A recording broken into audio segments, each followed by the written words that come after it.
Menteri Ramak Jela Meghalaya Conrad ki sama ulong balashai ka sngi ar hoi tarik kamdei setia ka sngi ba sarkar ka khot ban khang ya ka jela barak away hanai ka sarkar ka kwa ba kini ka sngi ka longkum ka sngi ba ki paidbah pynphikir yaladi na jingpang COVID-19 ni ka coronavirus awareness day habakram mentang sngi hadin ke jingalang ka kunhon menteri Conrad ki sama ula kentui paidbah ka jela ban shim ya kini ka benta belong ki ba pikir kerpang lashai ka sngi dah kebah hikai bat pensengu thu ya ki bahayeng ki para marjan bat kumjuru ya ki bai kumno bakin long ki ba fikir bat halor ki lat jingada ban lain nak jingpang COVID-19 ulong bakidang don ki breu ki barang duna ban sengu thu halor ki lat jingada na uni knyang jingpang namar kata ka sarkar kala shim ya kini ke senjam na ka benta ke jingmentoi ki paidbah bat ban bathat no sendan yau kenjri jong uni knyang jingpang COVID-19 ulong bagi jing fikir dah kebah Saat kakak ya kiti ban semar ya kitiar ba pendenkam man laga sengi ban kian na jingilom paidbah kidei kilat jingada basuk na kana jingpang menteri rang ba ula kenturu ik paidbah ki bawan na sabar ke jela bakin pentip syaka sarkar khamtam lada ki sengo badan jingthot hakamat lingbau number sispa pra ni kila ban register online jaladi haka website meghalayaonline.government.in/covid negaba phone sha control room ha office ki DC jogi district bakidan hagju ko por ulong bag sarkar jila kalapan khan bhai ka tanat ka koi ka khia bat lingba ka SDRF kala thiedu ek dawai bat ki jingdan kam ban sendej ha ki office bat ki jaka paidbah ulai thuru ba hakini ki laisingi baladap kamba 8000 ngot ki nong sangsunong ki batrei sabar jila kilawan phai bat ikni la pai ngor bha ya ka koi ka khia dakaba la kenturu yaki ban shang ha po yeng hadu khat sausingi. A very strong mechanism is put in place, which we've already started working on. In fact, at a very advanced stage, and it should be activated tonight. But manual systems are already in place, where we are keeping track of as many of the students or people working outside, who are coming back home.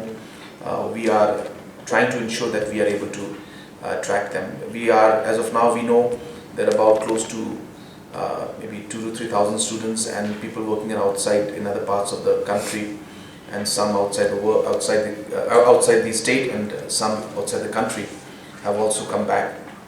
And therefore, our objective is to ensure that obviously that they're safe. It is also to ensure that they are made comfortable. It is also our endeavor to ensure that the right advice is given to them on how they should take care of themselves and take care of their family members. So I think it's important to put a mechanism in place that is going to continuously reach out to individuals who have come in from other parts of the country and from other parts of the world, who have come back home obviously because of the situation. But it's important that we, as I said, comfort them, guide them and monitor them. So I think that is what our objective is. We appeal through the press also that all the individuals who have come back, you don't need to worry.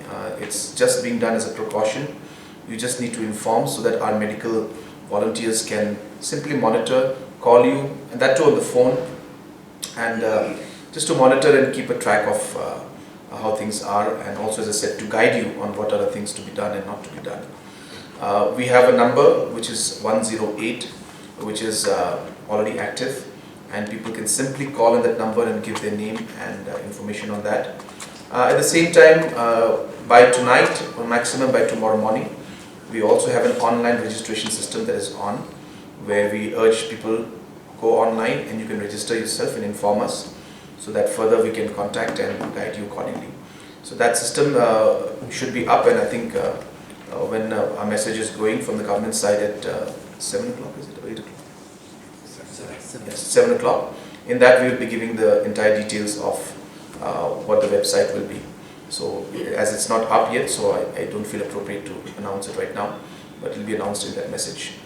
Apart from that, friends, we are also having one day tomorrow, and we're calling, where we are shutting down almost everything, and we are actually doing this to create awareness.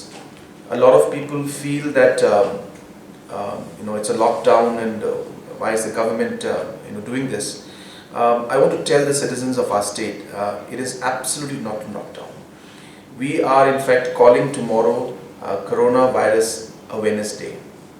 So the idea is that let us all leave everything and let us all focus and give our attention to what this is, and try to ensure that we educate our children, educate our family members, educate our locality, and really find ways and means to ensure that simple awareness programs like washing your hands properly, maintaining hygiene, maintaining social distancing, and maintaining, not going to crowded places. I think this kind of awareness needs to be given. A lot of people are aware, but sadly a lot of people still are not aware. I think people are not taking enough measures to be careful, and we felt that one day if we close down everything, I think it would send that seriousness message to everybody. At the same time, I would like to tell people it's not something one should panic. In a situation like this, as I said, very, very simple steps can be very, very important. And therefore, as I said, all the measures that I mentioned to you earlier, if those are followed, I think a lot of the spread of the virus can be neutralized by simply stopping the transmission chain. And at this point in time for our state, the first strategy that we are looking at is tracking the transmission chain and breaking the transmission chain. If we are able to break the transmission chain, we will be able to stop the spread of this virus, and that is also a strategy that is being done at the central government level. Second pillar of our strategy is going to be strengthening of the health system. No system in the world today, nowhere, even in the most developed countries, is in a position to be able to tackle stage 4 kind of a situation. Luckily, obviously, Meghalaya is still technically at stage 0 because we don't have any detected cases. But the important aspect is we need to ensure that as a state we should be prepared as far as possible in terms of our health systems that are there. So therefore, the second pillar of our strategy is to ensure that we strengthen our health systems and ensure that whatever facilities are there are properly activated and are ready in case a situation arises. So therefore, we are taking those measures. That also includes ensuring that the human resource, that means that the medical officials are also trained and sensitized in the proper manner. The administration must be also ensure that it is responding. So that would be the second pillar. And the third pillar, which is very important for us, is the community capacity building. And in this, we would want that in this kind of an aspect, the community involvement is very important. And therefore, in a society like ours, we would like the community, which already is very, very active and very involved in different kind of social issues that are there, and the different kind of even governance aspects. So therefore, I think the community will play a very important role, and mobilizing the community to really spread the awareness, to maintain calmness, no need to panic, and at the same time, but be very, very responsible and careful. I think is the message that we want to give, and the community capacity building will be important. This is a serious situation globally. We are lucky that this has not reached to any kind of a serious stage for us, but the only way to ensure that we are safe is to ensure that we take precautionary measures. We cannot be complacent, we cannot take it easy, and we need to be very, very careful in the way we handle the situation right now. If situation is handled properly at this stage, we will see that things will be under control, and that is what the objective of the government is. I urge the people of the state to also support us in what we're doing, understand that the steps are being taken for the good of the people and the society and the state as a whole. Once thermal scanning is done, the preliminary protocols we've been given is they should be allowed to go. So after thermal scanning, if there is no symptoms, the person is allowed to go and the person goes back home. But the reason why we're doing this, again, I'm repeating myself, is because the symptoms take 2 to 14 days to develop. So the person could not be showing anything on the thermal scanner, but then we need to watch the person for the next 14 days. And that's the reason why we're only saying, because, and as I said, we're not going to do anything to the person. We're not even going to ask them to go isolation, nothing. Self-isolation in the house, at your own place, at your own comfort. But what you have to do during that isolation, sometimes some of our people might not know. And obviously they will not know what does self-isolation mean, how to do it, like simple things like using your towel. Make sure that you don't use, allow others to use the towel they're using. Avoid sitting, in one chair you're sitting, remain in that chair. If possible, the food should come to you in your room.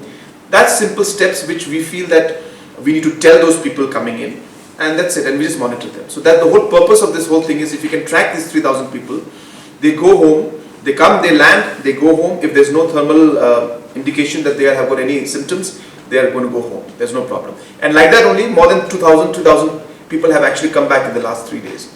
But the point is, as a government, our strategy is to now monitor them for the next 14 days. How many people have been tested so far? Testing, government has got a very strict protocol, and therefore only cases where person from outside has come in and developed symptoms will be tested, and also people who are who are local and again developing symptoms will be tested. So government has given us very strong protocols.